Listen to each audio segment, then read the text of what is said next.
আচ্ছা ঠিক আছে, আমরা শুরু করব হচ্ছে জীবনী শক্তি। এখানে দেখো, তোমাদের আয়ান ভাই পড়াই একভাবে সিস্টেম, আমার পড়ানোর সিস্টেম একরকম, কিন্তু দুইজনেরই দিন শেষে কাজ হচ্ছে তোমাদেরকে ভালো করে বুঝাই দেওয়া। তো আজকে আমরা মূলত টপিকগুলো পড়ব, তারপর হচ্ছে তোমাদের কিছু এমসিকিউ দিয়ে দিব, ওইগুলো সলভ করতে বলবো। আগামী ক্লাসে ওইখান থেকে কোনো সমস্যা থাকলে আমাকে বলে দিবা, কারণ এখন আমি যেরকম ফিজিক্সে যেরকম ক্লাসে বসে এমসিকিউ সলভ করেছি, বায়োলজিতে এটা লাগে না, কারণ বায়োলজি সব পড়াই দিচ্ছি, জাস্ট তুমি গিয়ে এমসিকিউগুলো দেখবা। এর মধ্যে কোনো এমসিকিউ সমস্যা থাকলে আমাকে বলবো, আমি বুঝাই দিব।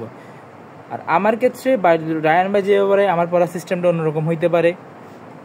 ঠিক আছে, আমরা আসি জীবনী। আমার কথা হচ্ছে যে বায়োলজির ক্ষেত্রে তুমি যদি বায়োলজির প্রত্যেকটা লাইন বুঝে পড়তে পারো, তুমি এমসিকিউতে 25-25 পাবা, কেমিস্ট্রিতেও 25-25 পাবা। ফিজিক্সের ক্ষেত্রে আমি তোমাকে এই গ্যারান্টি দিতে পারবো না। কেন? ফিজিক্সে হচ্ছে স্যাররা নিজেরাই কি বানাইতে পারে, প্রশ্ন বানাইতে পারে, তো ওইটা গ্যারান্টি দেওয়া যায় না। কিন্তু বায়োলজি এবং কেমিস্ট্রি 25-25 গ্যারান্টি দেওয়া যেতে পারে।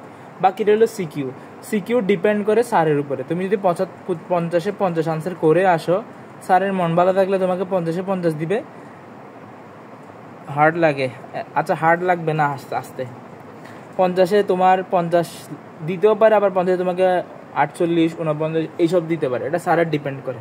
বাট নাইলে যদি একদম তুমি ভালো করে লিখে আসো, এবং তোমার স্কুলের আশেপাশে ডিপেন্ড করে জিনিসটা, তোমার স্কুলের সবগুলো স্টুডেন্ট কীরকম, তোমার আগের যারা পরীক্ষা দিচ্ছে, মানে তোমার সামনের বেঞ্চের যারা স্টুডেন্ট আছে তারা কীরকম লিখে লিখছে। ধরো তোমার 80 জন স্টুডেন্টের মধ্যে তুমি 5 জন স্টুডেন্ট ভালো, তো বাকি 75 জন তো খারাপ। ওদের খাতা কাটতে কাটতে স্যারের মাথাতে এমনি গরম হয়ে গেছে গা, তো বাকি 5 জনের উপরেও এই জিনিসটার এফেক্ট পড়ে। আচ্ছা, আমরা জীবনী শক্তি জিনিসটা কি? শক্তি বলতে বোঝাই কাজ করার সামর্থ্য, আর জীবনী শক্তি বলতে আমাদের জীবন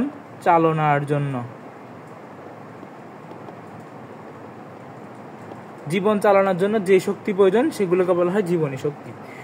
আমরা জানি শক্তির প্রধান উৎস হচ্ছে সূর্য। এটা কেন বলে? কারণ পৃথিবী যত রকম শক্তি আছে সবগুলোই যদি আমি চিন্তা করি, আলটিমেটলি সৃষ্টি হয় কোত্থেকে? সূর্য থেকে।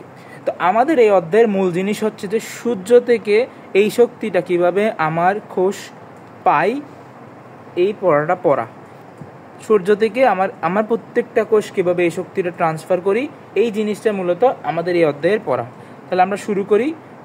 আগেই বলে দিচ্ছি অধ্যায়ের মূল বেসিকটা কি, সূর্যের শক্তিটা কিভাবে আমার বডিতে আসে, ওই জিনিসগুলো নিয়ে আলোচনা করা। এরপর আসি, আমাদের বডিতে প্রতিদিনই হাজারো রকমের কি ঘটে, এগুলো এমসিকিউর জন্য গুরুত্বপূর্ণ। হাজারো রকম, 100 রকম, এগুলো হচ্ছে কঠিন এমসিকিউ করার জন্য। নর্মালি এগুলো বোর্ড স্ট্যান্ডার্ড কোয়েশ্চেন না, এগুলো স্টুডেন্টের জন্য কোনো গুরুত্বপূর্ণ না, কিন্তু স্যাররা কি করে কোয়েশ্চেন কঠিন করার জন্য এইসব এমসিকিউকে তারা তুলে দেয়। তাহলে হাজারো রকমের জৈব রাসায়নিক। এখন আসি, জৈব রাসায়নিক বলতে কি বোঝায়? বিক্রিয়া মানে বুঝি আমরা, রাসায়নিক বলতেও বুঝি, কিন্তু জৈব রাসায়নিক বলতে কি বোঝায়?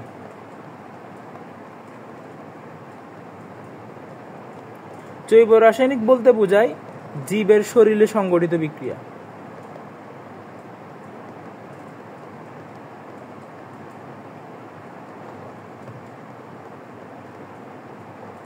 যেমন আমাদের দেহে যে যত রকম বিক্রিয়া হয়, এখন তোমরা তো আমাদের দেহে কীরকম বিক্রিয়া হয় সেটা জানো না, কারণ তোমরা এখনো ক্লাস 9-10-এ। তো আস্তে আস্তে পড়ার সময় দেখবা আমাদের দেহে শ্বসন হবে, পরিপাক হবে। দৈহিক বিষয় নিয়ে আলোচনা রয়েছে ভাইয়া এখানে। দৈহিক বিষয় নিয়ে না, এখানে হচ্ছে সূর্যতে কীভাবে আমরা শক্তিটা নিয়ে পাবে, তা শ্বসন, পরিপাক, এইসব নিয়ে আলোচনা।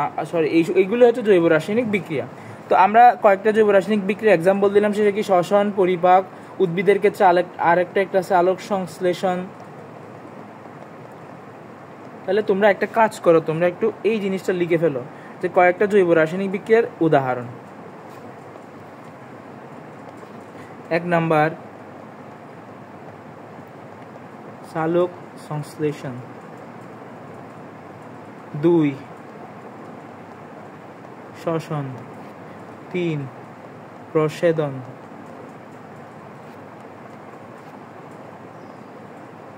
4 পরিপাক। ঠিক আছে, এগুলো মূলত আমাদের সালোক সংশ্লেষণ, শ্বসন আর প্রসাধন, এটা উদ্ভিদ দেহে ঘটে। আর আমাদের দেহে ঘটে শুধুমাত্র শ্বসন এবং পরিপাক। উদ্ভিদ দেহ পরিপাক ঘটে, আমাদের এটা জানার বিষয় না। আমাদের জানার বিষয়, আমাদের এইচএসসি বলো, এসএসসি বলো, মেডিকেল বলো, ওইখান পর্যন্ত আমাদের জানার বিষয় আমাদের বডিতে দুইটা জিনিসই হয়, একটা শ্বসন আর একটা পরিপাক। উদ্ভিদ দেহে কী ঘটে? সালোক সংশ্লেষণ, শ্বসন, প্রসাধন। এগুলো নিয়ে আমরা আরও বিস্তারিত সামনের দিকে জানবো, কিন্তু আমি আগে থেকে তোমাকে কয়েকটা জৈব রাসায়নিক বিক্রিয়ার নাম লিখে দিলাম। এরপর আসি, এই যে বিক্রিয়াগুলো ঘটানোর জন্য আমরা জানি বিক্রিয়া করলে দুইটা জিনিস হয়, হয় শক্তি উৎপন্ন হবে, নাহলে শক্তি খরচ হবে। তো এইগুলোতে, এই কাজগুলো করার জন্য আমাদের অনেক কম বেশি শক্তির প্রয়োজন হয়। তো আমরা জানি শক্তির মূল উৎস হচ্ছে কি? সূর্য। তো সূর্য থেকে শক্তিটা সবুজ উদ্ভিদ যে প্রক্রিয়ায় নিজের বডিতে নিয়ে আসে, এই প্রসেসটাকে নিয়ে আমরা আলোচনা করব। তাহলে লিখি, সবুজ উদ্ভিদ সালোক সংশ্লেষণের মাধ্যমে সৌরশক্তিকে রাসায়নিক শক্তিতে পরিণত করে, তারপরে কি করে? শর্করা জাতীয় খাদ্য তৈরি করে। এখন তোমাকে যদি জিজ্ঞেস করে সালোক সংশ্লেষণ কাকে বলে, তুমি বলবা সবুজ উদ্ভিদ যে প্রক্রিয়ার মাধ্যমে সৌরশক্তিকে রাসায়নিক শক্তিতে পরিণত করে। তাহলে সালোক সংশ্লেষণ কাকে বলে লিখো। আচ্ছা, তার আগে আমি শব্দটাকে ভাঙি। আমার বায়োলজি মজা লাগে কেন? এই জিনিসটা থেকে আসলে আমার বায়োলজি মজা লাগা শুরু। তো আমি যদি আমার নামের অর্থ তোমাকে যদি জিজ্ঞেস করি তোমার নাম কেন, এখানে একজনের নাম বলি, তোমার, এখানে সবাই তো মেয়ে, আচ্ছা রিয়াদ আছে, যে তোমার নাম কেন রিয়াদ? বলতে পারবা রিয়াদ তোমার নাম কেন রিয়াদ? তার নামই রাখছে রিয়াদ। এই যে তার নাম রাখছে রিয়াদ, কেন তার নাম রিয়াদ রাখছে কে বলতে পারবা? তার আব্বা আম্মু হয়তো, হ্যাঁ, হয়তো কোনো একটা সুন্দর নামের বই দেখছে, সুন্দর নামের বই, ওইখান থেকে ওই নামের কোনো, আমরা আমাদের নামগুলো রাখার সময় অবশ্যই সুন্দর সুন্দর অর্থ দেখে রাখে। তেমনি বিজ্ঞানীরা তো একটা প্রসেসের নাম আকাশ থেকে রাখে না, যে জিনিসটা নাম রাখছে। যেমন তোমরা পড়ছো বায়োলজি, রায়ান ভাই এটা বোঝাইছিল বায়োলজি শব্দের অর্থ কি। বায়ো মানে জীবন, লজি শব্দটা আছে লোগোস থেকে, লোগোস শব্দের অর্থ জ্ঞান, ওইখান থেকে শব্দটা আসছে বায়োলজি। জুলজি জীব নিয়ে আলোচনা, জীব বলতে প্রাণী নিয়ে। বোটানি উদ্ভিদ নিয়ে আলোচনা। একইভাবে তুমি যখন বায়োলজির প্রত্যেকটা শব্দকে এভাবে ভেঙে ভেঙে পড়তে পারবা। তোমাদের আসলে ক্লাসটা হয় না, এটা আমি নিয়েছিলাম, আমার মাত্র একজন স্টুডেন্ট যখন ছিল ওকে নিয়ে ক্লাস নিয়েছিলাম আমি। এরকম বায়োলজির একটা অভিধান দিছিলাম ওকে বলে দিব যে তোমাদেরকে এই ছবিটা দিয়ে দিতে। ওইখানে কিছু, যেমন আমরা যদি সাফিক্স প্রিফিক্স দেখবা, সবগুলো শব্দের পিছনে সিস আছে। তোমরা অনেকগুলো শব্দ পড়বে বায়োলজিতে। বোটানি নাকি জুলজি? জীবনশক্তি অধ্যায়টা কি বোটানি? এটা সালোক সংশ্লেষণ পার্টটা হচ্ছে বোটানি, আর শ্বসন পার্টটা বোটানি, এবং জুলজি এবং বোটানি উভয়। শ্বসন আমাদের দেহ যেভাবে ঘটে, উদ্ভিদের দেহ সেম ভাবে ঘটে। রয়্যালের কি শেফাকে বলতেছি। তোমাকে আমি কিছু পড়াইছিলাম না শব্দের অর্থ, ওগুলো একটু পারলে গ্রুপে দিয়ে দিও। তাহলে আমরা দেখি, বলবো যে সালোক সংশ্লেষণ শব্দটাকে ভাঙি। সা শব্দের অর্থ হচ্ছে সহ, এটা অর্থ হচ্ছে আলোক।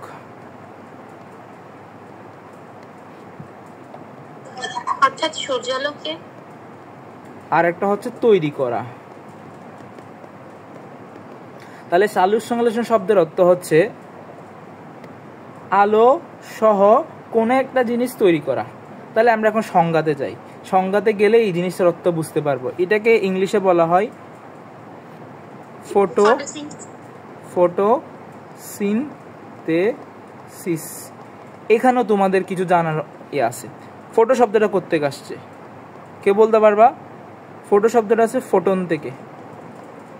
ফোটনটা কি বাবা বলতে পারবা? এই যে আমরা আলো দেখি, তোমাদের কি মনে হয় একটা লাইট থেকে আলো এসে আমাদের এখানে টাচ করে, যার কারণে আমরা দেখতে পারি? আমাদের কি মনে হয় আলো কোনো কণা?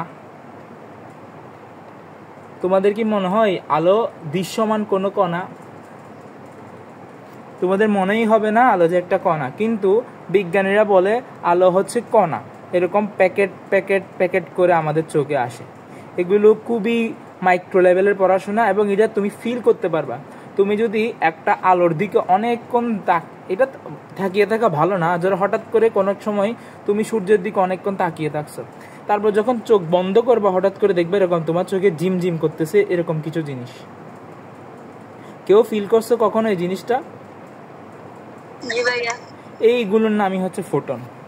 এগুলো কোত্থেকে আসে? এগুলো সূর্যের আলো থেকে আসে, এরকম প্যাকেট প্যাকেট প্যাকেট প্যাকেট আসে।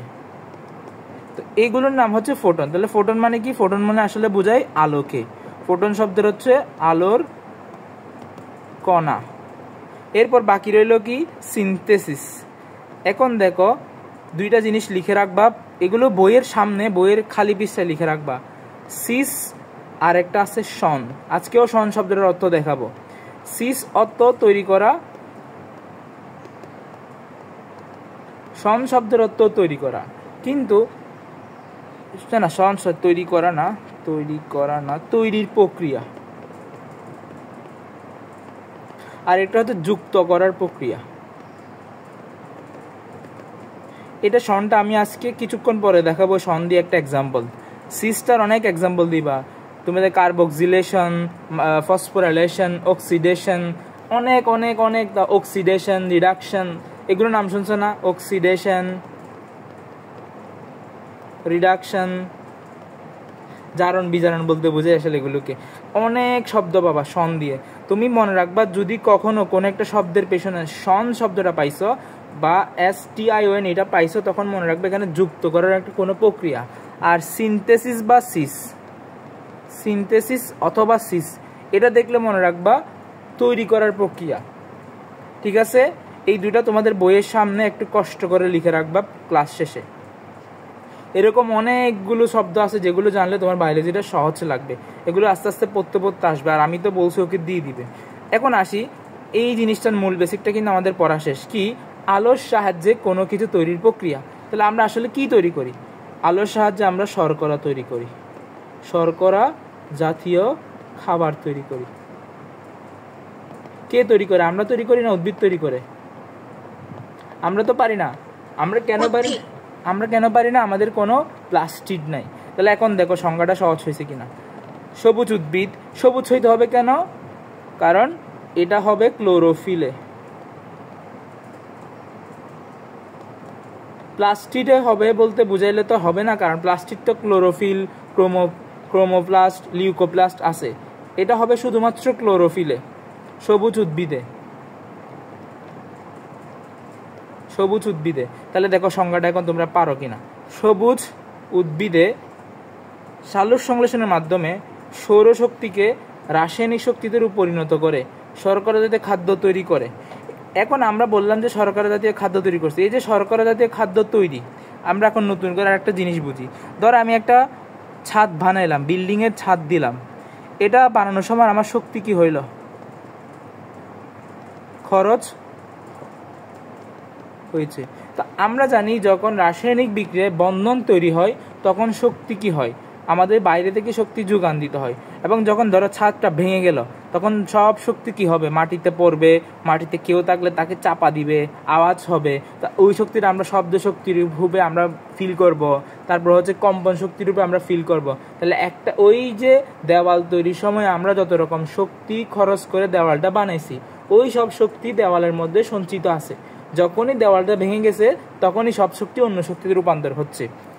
ঠিক তেমনি সূর্য থেকে যে রাসায়নিক শক্তিটা ছিল, এই রাসায়নিক শক্তিটা শর্করা জাতীয় খাদ্যের মধ্যে পরিণত হয়ে এখন সঞ্চিত অবস্থায় আছে। তো যখনই আমরা শর্করা জাতীয় খাদ্য খাবো, ওইখান থেকে আমরা এই শক্তিটা ব্যাক পাবো। এখন কিভাবে সূর্য থেকে রাসায়নিক শক্তিরা শর্করা জাতীয় খাদ্য আছে, এটা জানার জন্য আমাদের সালোক সংশ্লেষণ প্রক্রিয়াটা পড়তে হয়। এখন আসি পরের কথাটা, তোমরা সবাই জানো সেটা কি? আমরা প্রাণী কিংবা অসবুজ উদ্ভিদ সৌরশক্তিকে রাসায়নিক সাথে আবদ্ধ করে দৈহিক কাজে ব্যবহার করতে পারে না। কেন? তাদের কি নেই? ক্লোরোফিল নেই। এবং এই জন্য আমাদেরকে কি করতে হয়? সবুজ উদ্ভিদের উপর ডিপেন্ড করতে হয়।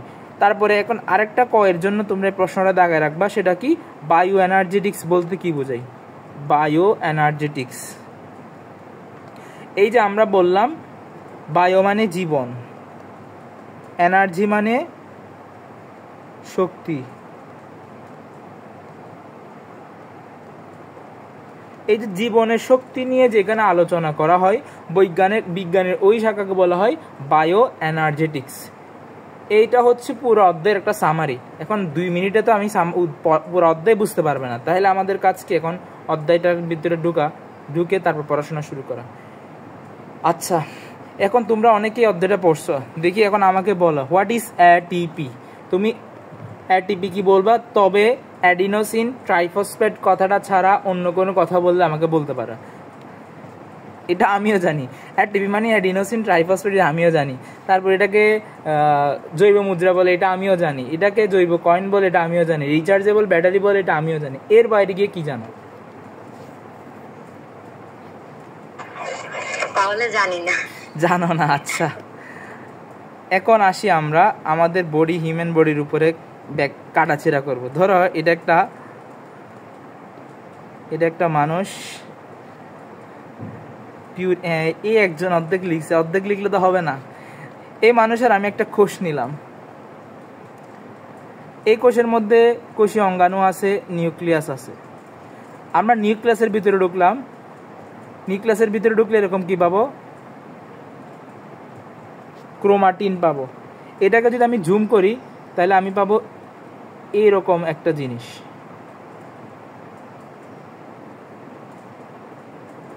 তাহলে দেখো, এটা হচ্ছে দেহ, এটা হচ্ছে কোষ।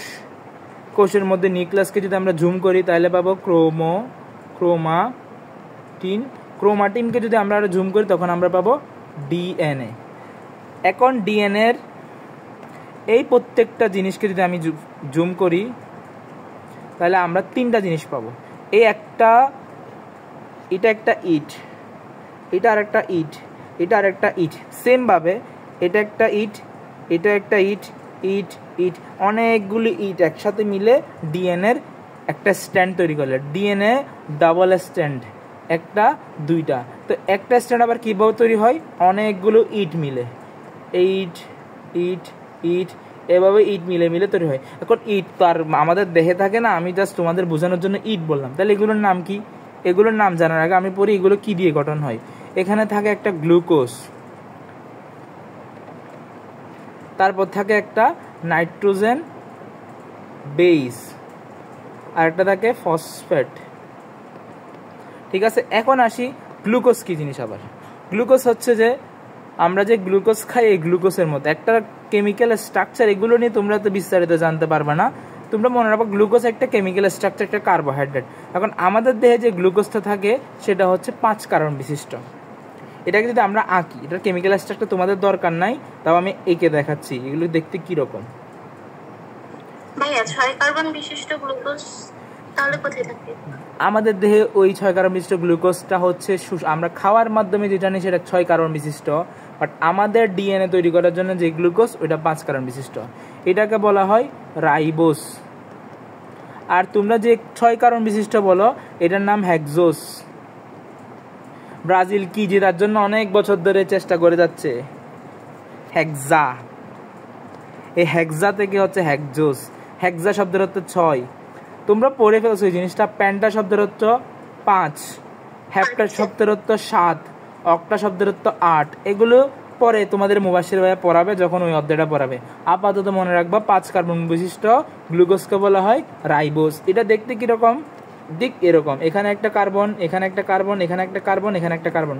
কয়টা কার্বন হলো? 4টা। আর একটা কার্বন বাকি আছে, এটা হচ্ছে এই জায়গায় CH2OH। এগুলো জানার জন্য তুমি যে বলছো বায়োলজি কঠিন লাগে, সে যদি বেসিক বুঝো তাহলে তোমার সহজ লাগবে, কিন্তু এগুলো পরীক্ষা জীবনে আসবে না। তা আমি এক্সট্রা কি পড়াচ্ছি, সবগুলো তো বইয়ের খাতায় লেখা আছে, বোঝানোর জন্য অবশ্যই আমার এগুলো কিছু স্টুডেন্টের হয়তো ভালো নাও লাগতে পারে, কিন্তু যাদের ভালো লাগবে তারা দিন শেষে বায়োলজিটা ফিল করতে পারবা। তাহলে CH2OH এটা হচ্ছে আমার একটা গ্লুকোজের স্ট্রাকচার। আর আমরা ডিএনএ আর আরএনএ। এখন বলো ডিএনএর পূর্ণরূপ কি? Deoxyribonucleic acid. আরএনএর পূর্ণরূপ কি? Ribonucleic acid. দুইটা শব্দের মধ্যে কোন শব্দের পার্থক্য আছে? এই শব্দটারই তো পার্থক্য আছে ডিএনএ আর আরএনএর মধ্যে, ডিঅক্সি। তাহলে বলো এই শব্দের অর্থ কি? তোমার প্রশ্ন আসতেই পারে যে এই শব্দের অর্থ। এই শব্দের অর্থ হচ্ছে যে ডি শব্দের অর্থ ডিলেট, অক্সি শব্দের অর্থ অক্সিজেন। তাহলে কি বলছে? একটা অক্সিজেন ডিলেট করে দাও। কোত্থেকে ডিলেট করব? নর্মালি আমি এখন ফুল স্ট্রাকচারটা আঁকবো একটা রাইবোস সুগারের। H OH H OH। আমরা জানি কার্বনের কয়টা হাত? 4টা হাত। একটা হাত এদিকে 2টা 3টা 4টা পূরণ করলাম। এই কার্বনের 1টা 2টা 3টা 4টা, এই কার্বনের 1 2 3 4, সব কার্বনের 4টা হাত করে করলাম। আর ডিএনএতে হচ্ছে আমরা শুধুমাত্র এই অক্সিজেনটাকে বাদ করে দিই। তাহলে বলতে পারবা যে ডিএনএ এবং আরএনএর মধ্যে যে গ্লুকোজ থাকে তাদের পার্থক্য কি? তুমি বলবা ডিএনএর মধ্যে যে গ্লুকোজ থাকে তার 2 নাম্বার কার্বনে একটা অক্সিজেন থাকে না। দেখি বলো তো, কেউ একজন বলো।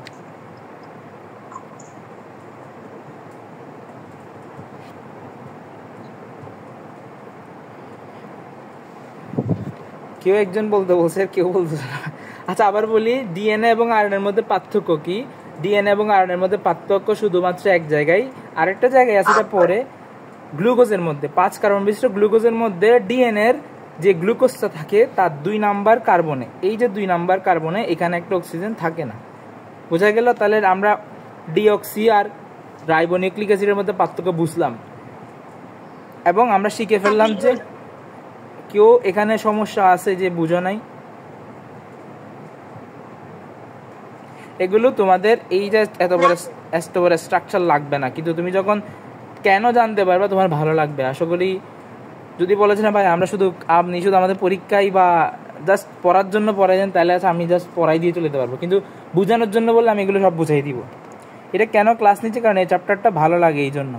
এরপর আসে নাইট্রোজেন বেস। গ্লুকোজ বোঝানো শেষ, কারো সমস্যা নাই। গ্লুকোজটা কয় কার্বন বিশিষ্ট? 5 কার্বন বিশিষ্ট। 5 কার্বন বিশিষ্ট গ্লুকোজের যদি 2 নম্বরে অক্সিজেনটা থাকে তাহলে আমরা বলবো রাইবোনিউক্লিক অ্যাসিড।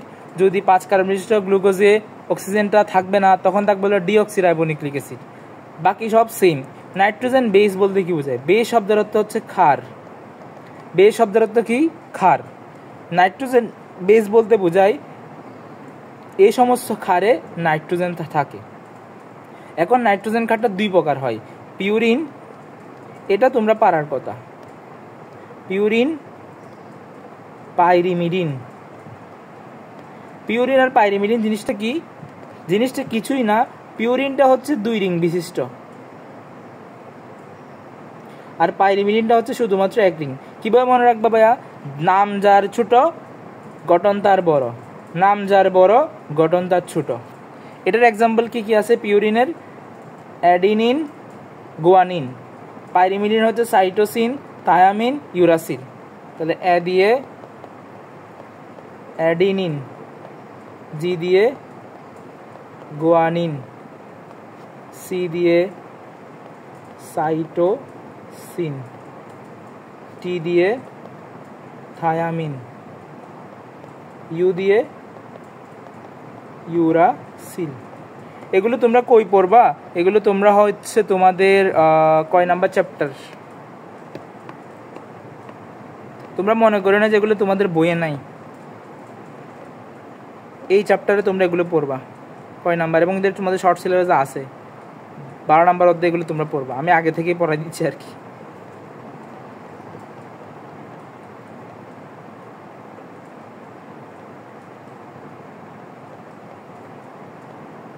এখন আরেকটা জিনিস মনে রাখতে হবে হচ্ছে রংপুরে থানা নেই, ঢাকাতে ইউনিভার্সিটি নেই।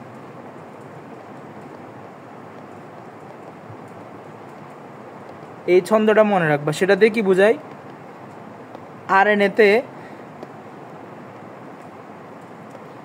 আরএনএতে থায়ামিন থাকে না, ডিএনএতে ইউরাসিল থাকে না। বুঝা গেল? আরএনএতে থায়ামিন থাকে না, ডিএনএতে ইউরাসিল থাকে না। তাহলে যদি জিজ্ঞেস করি থায়ামিনটা কি? থায়ামিন একটা নিউক্লিক নাইট্রোজেন বেস। অ্যাডিনিন কি? একটা নাইট্রোজেন বেস। গুয়ানিন কি? একটা নাইট্রোজেন বেস। এর সাথে যুক্ত হবে হচ্ছে একটা ফসফেট বা ফসফরিক অ্যাসিড। তোমাদের বইয়ে লিখছে ফসফরিক অ্যাসিড বা ফসফেট, দুইটাই, বাট আমাদের হায়ার লেভেলে শুধুমাত্র ফসফরিক অ্যাসিড লিখে। ফসফরিক অ্যাসিড, এটার সংকেতটা কি? এটার সংকেতটা লিখে ফেলবা H3PO4, ফসফেট অথবা ফসফরিক অ্যাসিড। বুঝতে পারলা একটা ইট কি দিয়ে বানালাম আমি? তাহলে আমার একটা ইট বানানো শেষ। এই যে একটা ইট বানালাম, এটা কি দিয়ে? গ্লুকোজ, নাইট্রোজেন, ফসফেট দিয়ে। আরেকটা ইট, আরেকটা ইট, আরেকটা ইট, এভাবে করতে করতে করতে করতে আমি একটা স্ট্যান্ড বানাইলাম, সাথে আরেকটা স্ট্যান্ড বানালাম। এটা হয়ে গেল একটা ডিএনএ। ডিএনএকে আমরা আরও প্যাচে রাখলাম, হয়ে গেল ক্রোমাটিন। ক্রোমাটিনটা আমরা ঢুকাইলাম নিউক্লিয়াসের মধ্যে, তারপরে এটা পুরোটা একটা কোষ। এখন বলতে পারবা যে ডিএনএটা কোথায় থাকে, থায়ামিন কোথায় থাকে, গুয়ানিন কোথায় থাকে? বা তোমরা একদম বুঝতে পারছো জিনিসটা যে আমি কোত্থেকে এদেরকে টেনে বের করে আনছি? এরপরে এখন আসতেছে অন্য নাম, সেটা কি? নিউক্লিওসাইট এবং নিউক্লিওটাইড।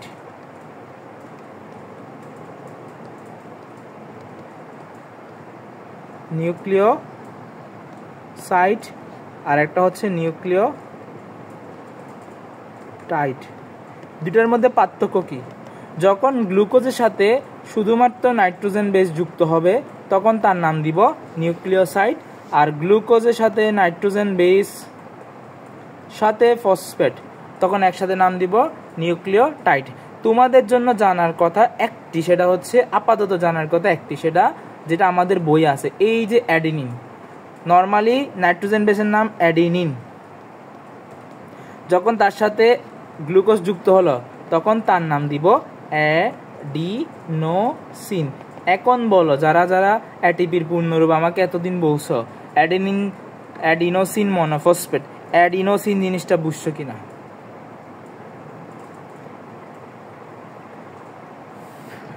বুঝতে পারলা অ্যাডিনোসিন জিনিসটা আসলে কোত্থেকে আসছে? অ্যাডিনোসিনটা আসছে হচ্ছে যখন, জি স্যার অ্যাটিপি থেকে জিটির মধ্যে পার্থক্য, হ্যাঁ অ্যাটিপি আর জিটিপির মধ্যে পার্থক্য হলো এই যে যখন গুয়ানোসিন যুক্ত হবে বা গুয়ানিনের সাথে যখন একটা গ্লুকোজ যুক্ত হবে তখন তার নাম গুয়ানোসিন। তো গুয়ানোসিনের সাথে যখন ফসফেট যুক্ত হবে তখন নাম গুয়ানোসিন ট্রাইফসফেট। এখন আমি যদি বলি সিটিপি, তাহলে তুমি বলতে পারবা এই সিটিপির মধ্যে নাইট্রোজেন বেসকে সাইটোসিন। যদি বলি টিটিপি তাহলে বলবা থায়ামিন, যদি বলি ইউটিপি তাহলে বলবা ইউরাসিল, আর যদি বলি DATP তাহলে কি বলবা? ডি অক্সি, অর্থাৎ এখানে যে গ্লুকোজটা থাকবে DATP, এটা দিয়ে বোঝাচ্ছে এই অ্যাটিপিতে যে গ্লুকোজটা আছে তার 2 নাম্বার কার্বনে, পেজ দেখতে হবে না, পেজ না তুমি এখানে, আমি তো এখানে পেজ দেখাচ্ছি, সবগুলো এখানে দেখা দিচ্ছি। এখন বলো, আমি তোমাদের কিছু প্রশ্ন করি, যারা যারা মেসেজে আনসার দিচ্ছ দাও। আমি প্রশ্ন করলাম adenine, guanine, cytosine, thymine, uracil এগুলো কি?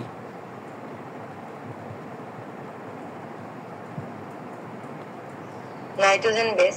আচ্ছা, নাইট্রোজেন বেসের সাথে যখন গ্লুকোজ যুক্ত হয় সেগুলোর নাম কি হবে?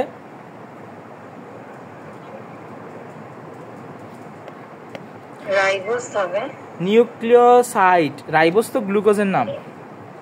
আচ্ছা, যখন গ্লুকোজ, নাইট্রোজেন আর ফসফেট অথবা ফসফরিক অ্যাসিড যুক্ত হবে তখন তার নাম নিউক্লিওটাইড। দেখি আমাকে একটা নিউক্লিওসাইডের নাম বলো দেখি কেউ।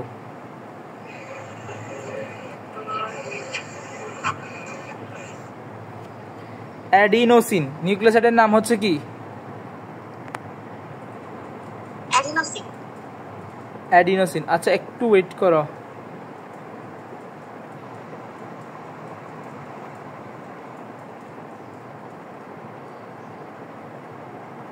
অ্যাডিনোসিন। আচ্ছা,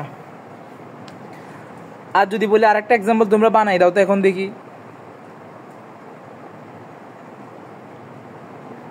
একটা তো আমার এখানে লেখা আছে, কিছুক্ষণ আগে আমি বলে দিলাম অ্যাডিনোসিনটা এত বইয়ে লেখা আছে। একটা হচ্ছে গুয়ানোসিন। কি বললাম? গুয়ানোসিন। এই যে জিটিপি থাকে হচ্ছে গুয়ানোসিন। তাহলে আমরা এখন এই পড়াগুলো এখন পড়বো। এখানে অনেক কিছু লিখছে, এগুলো এখন শুধু দাগ দিব যায়। জীবনী শক্তি আর জৈব শক্তি যাই বলি না কেন সব কিছু হচ্ছে মূলত কাকে বোঝায়? শক্তিকেই বোঝায়। মানে শক্তির আলাদা কোনো, জাস্ট শক্তিকে আমরা বিভিন্ন নাম দিয়ে রাখি। সৌরশক্তি, শব্দ শক্তি, রাসায়নিক শক্তি। শক্তি বলতে একটা জিনিস কাজ করার সামর্থ্য। তো পদার্থবিজ্ঞানে যে সংজ্ঞা দেওয়া হয়েছে তা থেকে এটি আলাদা কিছুই নয়, আমি সেটাই বলতেছি। জীবদেহে বা জৈব অণুর রাসায়নিক বন্ধন ছিন্ন করার মাধ্যমে প্রাপ্ত শক্তিকে এই নামে ডাকা হয়। আমি কিছুক্ষণ আগেই বললাম, যখন আমরা বিক্রিয়া করি, বিক্রিয়াতে আমরা বন্ধন গঠন করি, তখন তার নাম তখন আমরা শক্তিকে খরচ করি।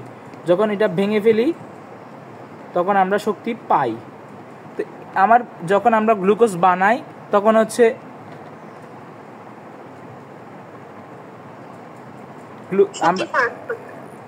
তখন আমরা শক্তিটা ইউজ করি, কিন্তু যখন আমরা এটা ভেঙে ফেলি তখন হচ্ছে যে আমরা কিছু পাই। হ্যাঁ, পাই। এখন আসি আমরা মূলত এই জিনিসটা, তাহলে ডিএনএ এবং আরএনএর উপাদান, গাঠনিক উপাদানগুলোর মধ্যে একটি হলো অ্যাডিনিন। কেউ এখন এটা বুঝো না এরকম কেউ আসো যে ডিএনএ এবং আরএনএর একটা গাঠনিক উপাদান অ্যাডিনিন। আমি যদি এখন তোমাকে বলি অ্যাডিনিন ছাড়া আর কি কি থাকতে পারে, অ্যাডিনিন ছাড়া আছে গুয়ানোসিন, থায়ামিন। ডিএনএতে ইউরাসিল থাকে না, এটা থাকে আরএনএতে। আবার আরএনএতে থায়ামিন থাকে না, এটা থাকে হচ্ছে কোথায়, ডিএনএতে। তাহলে অ্যাডিনের পাশাপাশি আর কি কি থাকে, এগুলোর নাম কি দেখি বলো। এটা কি গ্লুকোজ, নাকি নাইট্রোজেন বেস, নাকি ফসফেট, নাকি নিউক্লিওসাইড, নাকি নিউক্লিওটাইড? কে আনসার দেখি, কি আনসার দিতে পারো? অ্যাডিনিন কি? একটু মেসেজে লিখো, যেহেতু সবাই আনসার দিচ্ছে একটু মেসেজে লিখো, আমি দেখতেছি।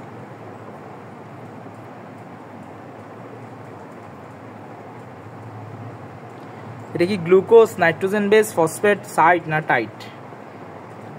গ্লুকোজ না, এই তো কি বুঝলা। অ্যাডিনিন হচ্ছে নাইট্রোজেন বেস, এটার সাথে যখন গ্লুকোজ যুক্ত হবে তখন তার নাম হয়ে যায় হচ্ছে অ্যাডিনোসিন, তখন তার নাম হয়ে যায় অ্যাডিনোসিন।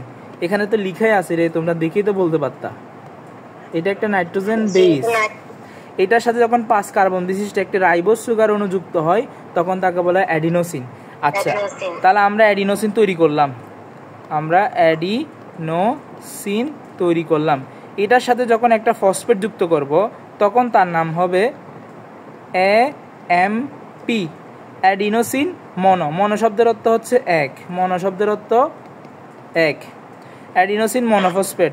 যখন 2টা ফসফেট যুক্ত করব তখন নাম হবে অ্যাডিনোসিন ডাইফসফেট, ডাই শব্দের হচ্ছে 2। যখন আমরা 3টা ফসফেট যুক্ত করব তখন তার নাম হবে ট্রাইফসফেট। ঠিক আছে, যদি আমরা আরেকটা যুক্ত করি তখন তার নাম কি বলবো বলো তো, দেখি কে বলতে পারো, কে বলতে পারবা? বদরুদ্দুজা, তুমি বলতে পারার কথা।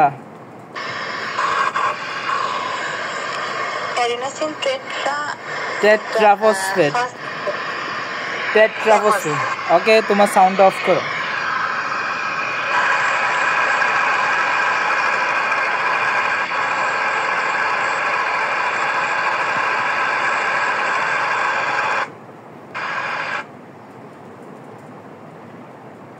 অ্যাডিনোসিন টেট্রাফসফেট গেল। এখন আমরা তাহলে এগুলো সব যুক্ত করে ফেলতেছি যে অ্যাডেনিন অণুর সাথে 1টি 2টি 3টি ফসফেট বা ফসফরিক অ্যাসিড যুক্ত হয়ে AMP, ADP, ATP তৈরি করে। এভাবে ফসফেট যুক্ত করার জন্য বাইরে থেকে কি যুক্ত, আমি বললাম এই যে ফসফেট যুক্ত করতেছি, ধরো এটা 2টা ফসফেট, আমি আরেকটা ফসফেট যুক্ত করব। এখানে যুক্ত করার জন্য আমি বলেই ফেলছি আগে কি দিতে হয়, আমার এনার্জি দিতে হয়। আমার এখানে আমার কলমে চার্জ গেছে, একটু ওয়েট। আচ্ছা বলো, আমরা যদি বন্ধন সৃষ্টি করি সেখানে কি দিতে হয়, এনার্জি দিতে হয়। আর যখন আমি এটাকে ভেঙে ফেলবো, এটাকে আমি ভেঙে তছনছ করে দিব, তখন আমরা এনার্জিটা পাবো। তো এখানে এই কথাটাই লিখছে যে এই বিক্রিয়ায় বাইরে থেকে শক্তি দিতে হয় এবং এই বিক্রিয়া যখন ভেঙে যায় তখন তাকে বলা হয়, তখন হচ্ছে শক্তি পাবো। কিছুক্ষণ আগে পড়াইলাম আমি পড়াইলাম যে সনমানী প্রক্রিয়া, আর সন শব্দের অর্থ হচ্ছে যুক্ত করার প্রক্রিয়া। তাহলে আমি যদি বলি ফসফোরাইলেশন, এটার অর্থ কি হবে? এটার অর্থ যুক্ত করার প্রক্রিয়া। কি যুক্ত করার প্রক্রিয়া? ফসফেট যুক্ত করার প্রক্রিয়া। আর যদি আমরা ফসফেট, ধরো আমি ATP থেকে একটা ফসফেট বিয়োগ করে ADP বানাইলাম, তাহলে এখানে কি করলাম, ফসফেটকে ডিলেট করলাম না? ডিলেট করলে আমরা কিছুক্ষণ আগেই পড়ছি, ডিলেটকে সহজভাবে লিখি কি দিয়ে, ডি দিয়ে। তাহলে এটা হবে ডি ফসফোরাইলেশন। তাহলে এখন দেখো তোমরা এই শব্দগুলোর অর্থ বুঝো কিনা। এই প্রক্রিয়ার নাম ডি ফসফোরাইলেশন, আর যদি যুক্ত করি তখন তার নাম ফসফোরাইলেশন। এরপর যদি আমরা, আচ্ছা বলো মোল সমান কি, এখানে কারা কারা জানো? মোল বলতে কি বোঝায়? 1 মোল গরু বলতে কি বোঝায়? 1 মোল গরু, যেহেতু এখন গরু খাবা সবাই। আচ্ছা কেউ যদি ভিন্ন ধর্মে থাকে কেউ মাইন্ড করিও না। আচ্ছা আমি সরি 1 মোল ছাগল লিখলাম। 1 মোল ছাগল মানে কি বোঝায় দেখি, কে বলতে পারো? 6.023 into 10 to the power 23 তাহলে 1 মোল ছাগল বলতে বোঝায় 6.023 into 10 to the power 23টি ছাগল। এখন যদি আমি বলি মানুষ, তাহলে তুমি বলবা মানুষ। আমি যদি বলি মোল, তাহলে তুমি বলবা মোল। মানে 1 মোল জিনিসটা একটা সংখ্যা। আমরা যেরকম 1 খালি সমান 4টা বলি, 1 ডজন সমান 12টি বলি, তেমনি 1 মোল সমান এই যে এই সংখ্যাটা। হ্যাঁ, এখন আসি তাহলে আমরা এখানে কি লিখছি এই কথাটা বুঝি। যে প্রতি মোল এটিপি অণুর প্রান্তীয় ফসফেট গ্রুপে 7.3 কিলো ক্যালোরি শক্তি জমা থাকে, বা 30.55 কিলো জুল। আচ্ছা, এটা দিয়ে বুঝাইছে আমি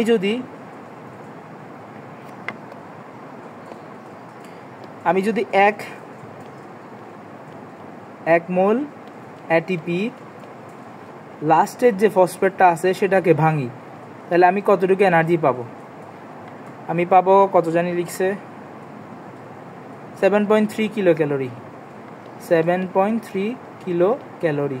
এটা দিয়ে বোঝায় আমি যদি 6.023 ইন্টু 10 to the power 23টি এটিপির ভেঙে,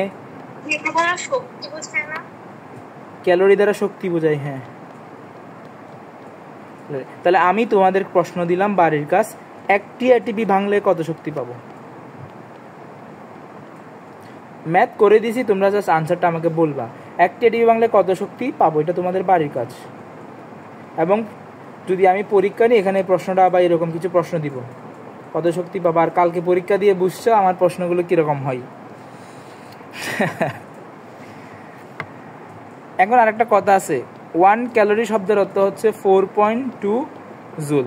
তাহলে আমরা যদি 1 কিলো ক্যালোরি বলি তাহলে কত হবে?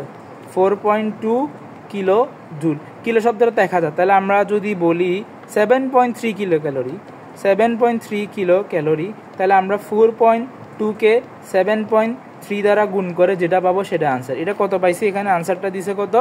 30.55। 30.55 কিলো জুল। এই হিসাবটা কেউ বুঝে না এরকম আছে? এটা সব জায়গায় লাগবে। এটা পদার্থবিজ্ঞানে লাগবে, কেমিস্ট্রিতে লাগবে, বায়োলজিতে লাগবে না। এটা বায়োলজির পড়া না আসলে, ম্যাথ এই হিসাবটা। এটা অন্য সব জায়গায় লাগবে। যে 1 ক্যালোরি সমান 4.2 জুল শক্তি। ক্যালোরির একটা শক্তির একক, জুল একটা শক্তির একক। জুলটা হচ্ছে এসআই একক। শক্তির একক, কাজের একক। হ্যাঁ, কাজের এককও বলা যায়। কাজের এককও জুল, শক্তির এককও জুল, বাট ক্ষমতার একক জুল না, ক্ষমতার একক ওয়াট। গেল। তারপর আমরা এখন আসি হচ্ছে যে, আচ্ছা এত কিছু পড়লাম, আমরা এটিপি মানে কি বুঝলাম। এখন আসি, আমরা যে বললাম সূর্য থেকে শক্তিটা আমাদের দেহে নিয়ে আসতেছে, এই নিয়ে আসার কাজটা করার জন্য তো কিছু না কিছু দরকার। এই কাজটা করবে কে? মাইটোকন্ড্রিয়া এবং প্লাস্টিড। তাহলে বলতে পারো যে ভাইয়া রাইবোজোম, গলগি বডি, তারপর এন্ডোপ্লাজমিক রেটিকুলাম, এরাও তো উদ্ভিদে থাকে। তাহলে এরা কেন পারে না? কারণ তাদের দেহে একটা জিনিস নাই, এটাকে বলা হয় ইটিসি, ইলেকট্রন ট্রান্সপোর্ট চেইন।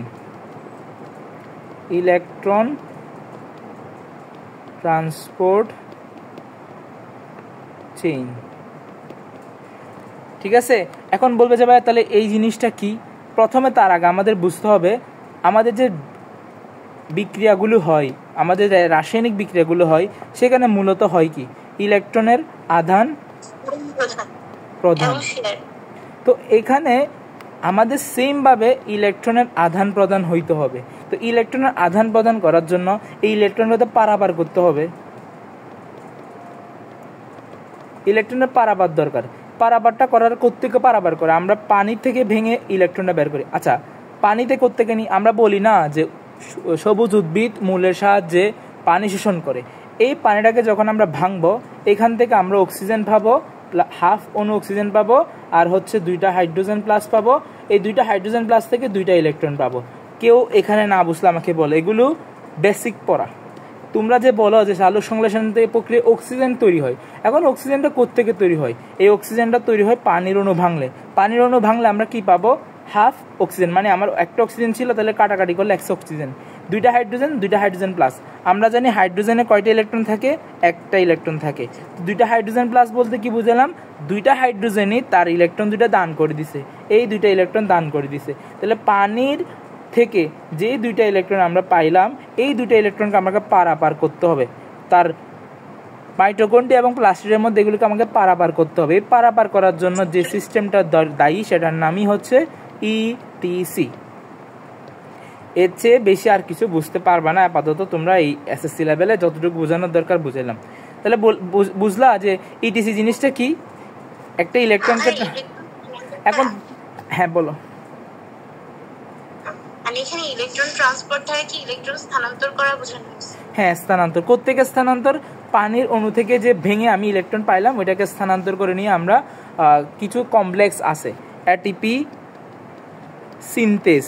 দেখো সিন মানে তৈরি, সিনথেস বলতে আসলে এনজাইমকে বোঝে। কোন একটা নামের পেছনে যদি তোমরা ASE দেখো, এটা খাতায় লিখবা, বা সেম শন সিসের পরে এই জিনিসটা লিখবা।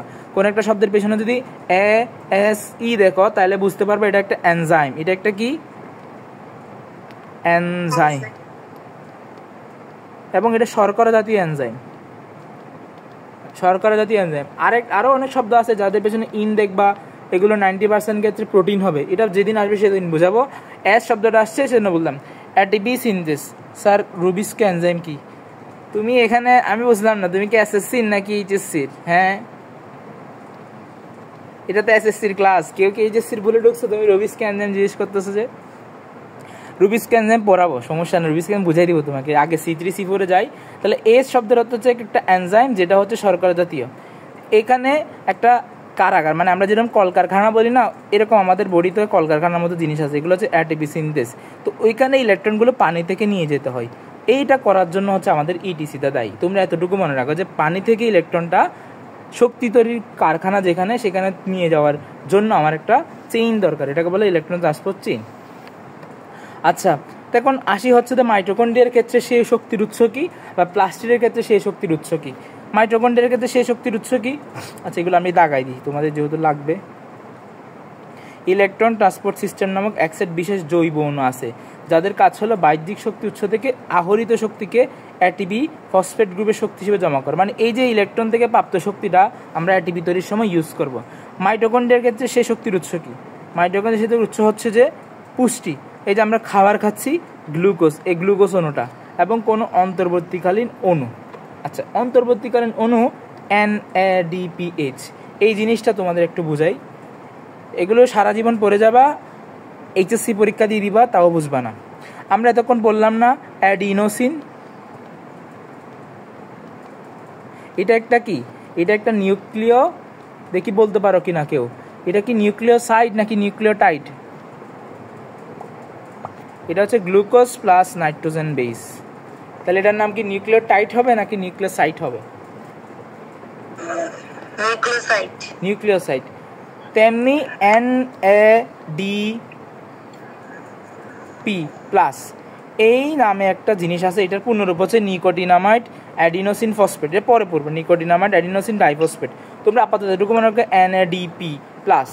এই পূর্ণটা, এটা হচ্ছে একটা ভিটামিন, আমরা ভিটামিন খাই না, ভিটামিন B3, এগুলো লাগবে না, জাস্ট শুনে রাখো যে ভিটামিন B3 নামক একটা জিনিস আছে, এটাও এক প্রকার নিউক্লিওটাইড। বুঝে গেল? এটার সাথে 2টা ইলেকট্রন প্লাস 2টা হাইড্রোজেন আয়ন, এই যে 2টা ইলেকট্রন বললাম, 2টা হাইড্রোজেন আয়ন আমরা পানি থেকে পাইলাম, এগুলো যখন এটার সাথে, এই দেখো এগুলো ভাঙলো হচ্ছে কোথায়? ধরো এটা একটা কারখানাটা আমার এই জায়গায়, এগুলো ভাঙলো এই জায়গায়, তাহলে আমাকে এগুলো পারাবার করতে হবে না। পারাবার করার জন্য ইলেকট্রন ট্রান্সপোর্ট চেনও কাজ করে, তার পাশাপাশি এটাও কাজ করে। এটা একটা ব্যাটারির মতো। কিসের মতো? ব্যাটারির মতো। এটাকে আমরা চার্জ দিলাম, এগুলো দিয়ে সে মূল জায়গায় গিয়ে এগুলোকে ছেড়ে দিল। তাহলে বুঝে গেল যে এনএডিপিটা কি কাজ করে।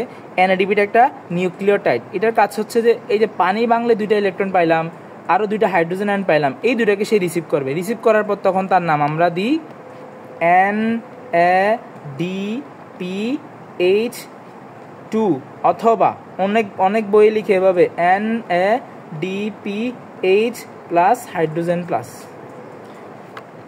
দুইটাই দেখো, দুইটাই সেম কথা। তোমাদের বইয়ে দুইভাবে লিখে নেই, তোমাদের বইয়ে এইভাবে লিখছে। ঠিক আছে? তাহলে আমাদের এখন তোমাকে কেউ যদি জীবনে জিজ্ঞেস করে NADPH গুলো কি, তুমি বলবা NADPHটা আসলে একটা নিউক্লিওসাইড থেকে, না সরি নিউক্লিওটাইড। এটা একটা নিউক্লিওটাইড, সাইড না, এটা টাইট। এটা একটা নিউক্লিওটাইড যেটার সাথে পানি ভাঙার ফলে যে 2টা ইলেকট্রন আমরা পাবো, 2টা হাইড্রোজেন পাবো, এগুলো যুক্ত করবে। সেগুলো যুক্ত করে কোথায় নিয়ে যাবে?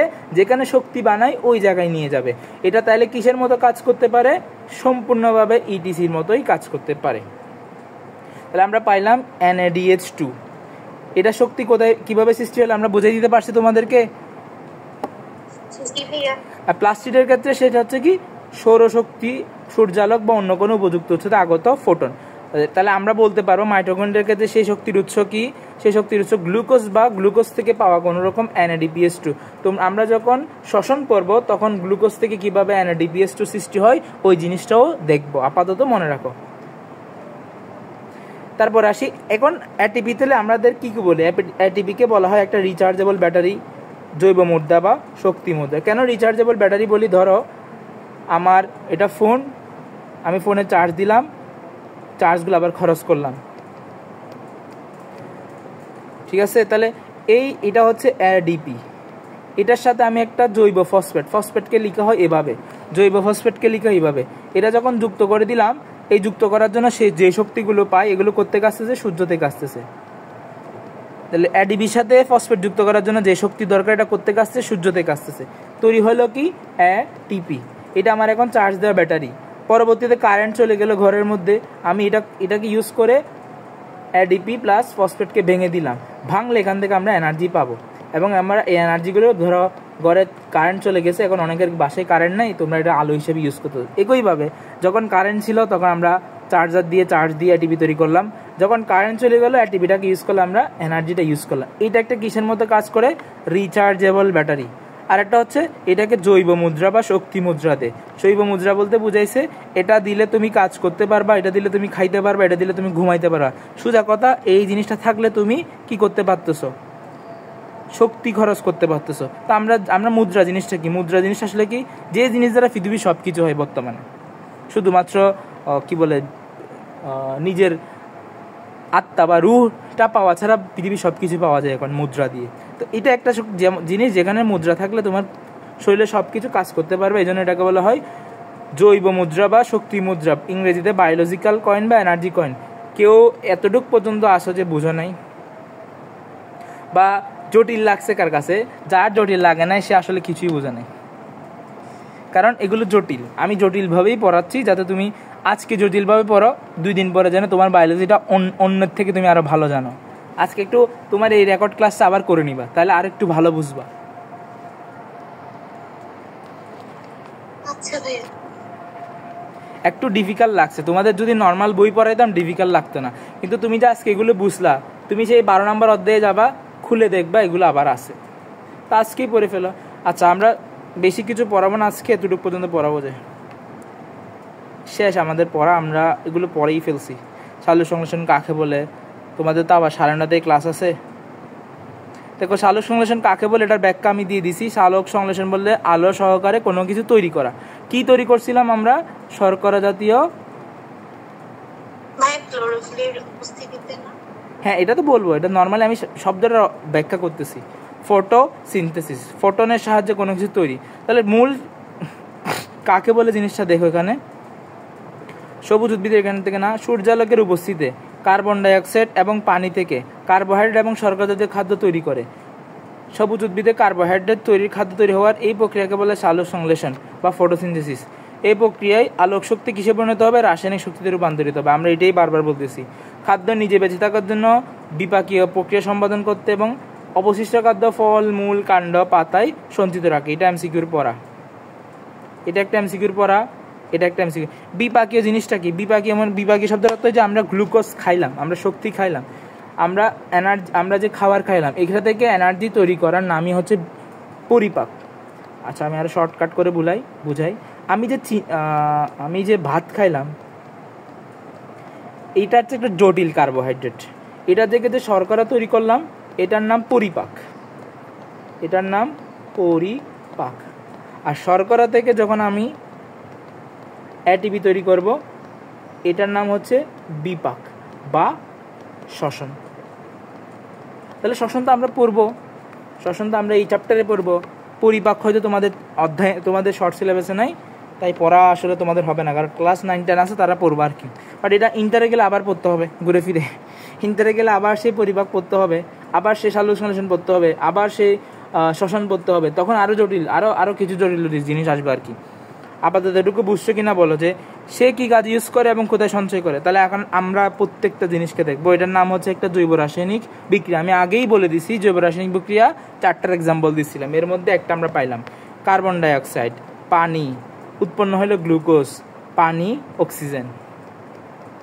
এখন দেখো খাদ্য শক্তি উৎপন্ন হয়েছে, এটা হচ্ছে খাদ্য শক্তি, শর্করাটা, এটাই হচ্ছে গ্লুকোজ বা শর্করা।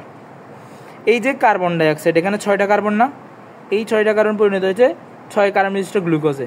এখানে যে 12টা পানির অণু আছে, এই পানির অণু থেকে 6টা পানির অণু ইউজ করলাম, আর 6টা পানির অণু আমরা কি করলাম, ভেঙে অক্সিজেন তৈরি করলাম। আর আমরা তো দেখাই ফেলছি, তোমাকে তো আমি দেখাই দিছি যে কিভাবে পানি থেকে অক্সিজেন তৈরি হয়েছিল।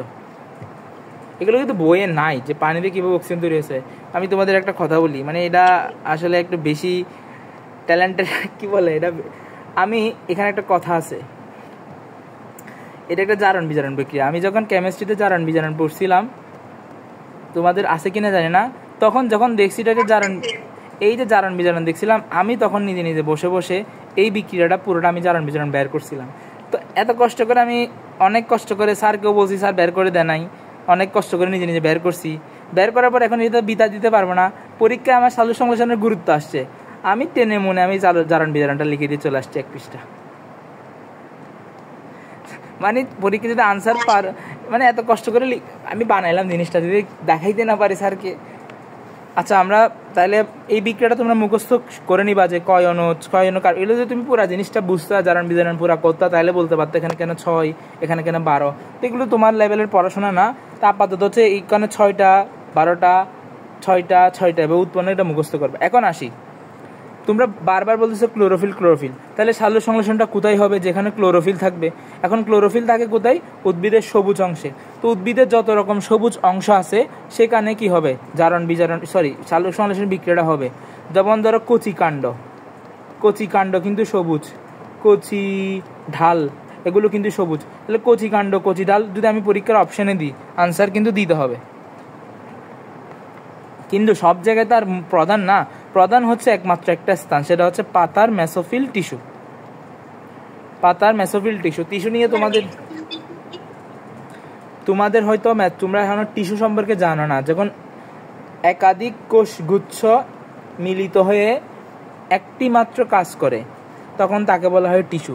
তো পাতার এরকম একটা টিস্যুর নামই হচ্ছে মেসোফিল টিস্যু, এটা পাতাতে থাকে। তোমাদের তো ওই 2nd চ্যাপ্টারের টিস্যু জিনিসটা পড়ানো, এটা হয়তো রায়ান পড়াবে না, আমার যতটুকু মনে হয় ও পড়াবে না, এটা আমাকেই পড়াইতে হবে। আচ্ছা দেখা যাক, এতটুকু মনে রাখো, টিস্যু বলতে বোঝায় অনেকগুলো কোষের একটা বান্ডেল। প্রধান স্থান হচ্ছে কি সালোক সংশ্লেষণের সবুজ। এখন আসছে স্থলজ উদ্ভিদের ক্ষেত্রে। স্থলজ উদ্ভিদ বলতে বোঝাই মাটির উপরে যা উদ্ভিদ আছে। স্থলজ উদ্ভিদ বলতে মাটির উপরে, আর জলজ মানে তোমরা নামেই বুঝতেছো, জলজ শব্দের অর্থ যে উদ্ভিদ পানিতে থাকে, যে উদ্ভিদ পানিতে থাকে। না কচুরিপানাও তুমি, হ্যাঁ কচুরিপানা বলতে পারো, কারণ এটা তো পানির উপরই বাসে। স্থলজ উদ্ভিদ সবুজ উদ্ভিদ মাটি থেকে মূলের সাহায্যে পানি শোষণ করে পাতার মেসোফিল টিস্যুতে নিয়ে যায়। এখন কিভাবে নিয়ে যায় এটার জন্য আরেকটা চ্যাপ্টার আছে, মানে এগুলো সবই একটা চ্যাপ্টার চ্যাপ্টার করে করে পড়াইছে তোমাদের। এটাও শর্ট সিলেবাস আছে কিনা জানি না, কোষ রসের যে চ্যাপ্টারটা আছে এটা থাকলে তখন এটাতে পড়বা যে কীভাবে মাটি থেকে মূলের সাহায্যে পাতাতে পানিটা নিয়ে যায়, এটা একটা প্রসেস। মেসোফিল টিস্যুর ক্লোরোপ্লাস্টে পৌঁছাই।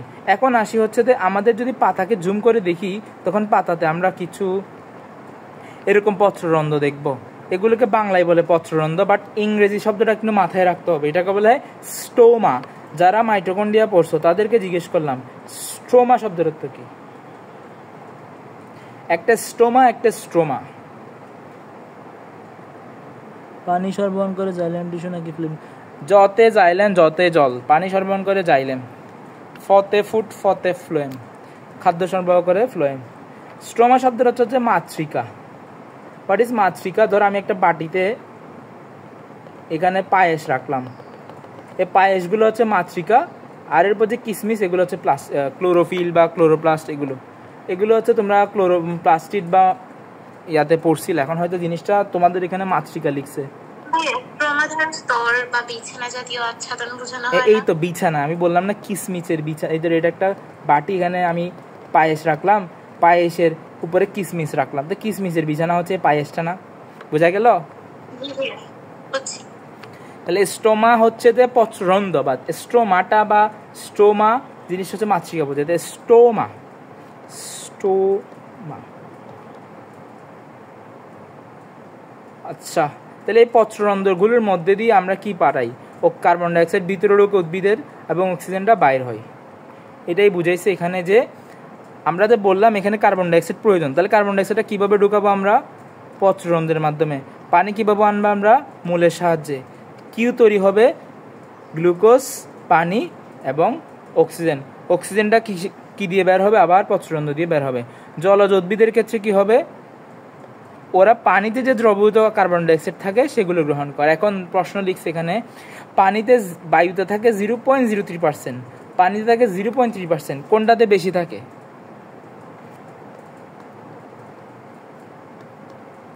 কোনটাতে বেশি থাকে? পানিতে বেশি থাকে। তাহলে সালোক সংশ্লেষণ কোথায় বেশি হবে? পানিতে বেশি হবে। এজন্য স্থলজ উদ্ভিদ থেকে জলজ উদ্ভিদে সালোক সংশ্লেষণের হার বেশি।